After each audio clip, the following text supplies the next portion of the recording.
नमस्कार.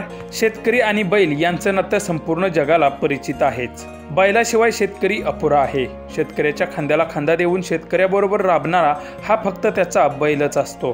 पुढे व्हिडिओ पाहण्याआधी तुम्ही आपल्या चॅनलवरती नवीन असाल तर आपला आरजी मराठी न्यूज चॅनल जरूर सबस्क्राईब करून घ्या.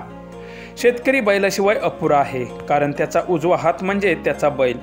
अलीकडे शेती बैलाने करण्याऐवजी ट्रॅक्टरने केली जाते. त्यामुळे बऱ्याच अंशी शेतकऱ्याच्या दावणीचा बैल दुर्मिळ होत चालला आहे. पण काही शेतकरी असे आहेत की काहीही झालं तरी मी जिवंत असेपर्यंत तरी दावणीचा बैल हिथून हलवायचा नाही, कारण शेतकऱ्याला त्याच्या बैलामध्ये पंढरीचा विठ्ठल दिसतो आणि गायीमध्ये विठुरायाची रुक्मिणी दिसते. कारण शेतकरी म्हटलं की तो सावळ्या विठ्ठलाचा खरा भक्त असतो. कांदा मुळा भाजी अवघी विठाई माझी हा अभंग सावतामाळ्याने म्हटला आणि अख्खं शेतच पंढरी केलं. मग हा मातीत राबणारा शेतकरी आणि त्याचा जीव की प्राण असलेला बैल विठ्ठल का होऊ शकत नाही? म्हणून एका शेतकऱ्याने आपल्या लाडक्या बैलाच्या कपाळावर चक्क कमरेवर हात ठेवून उभा असलेला विठ्ठल कोरला आहे. हा विठ्ठल तुम्हाला कसा वाटला त्याही प्रतिक्रिया आम्हाला नक्की कळवा.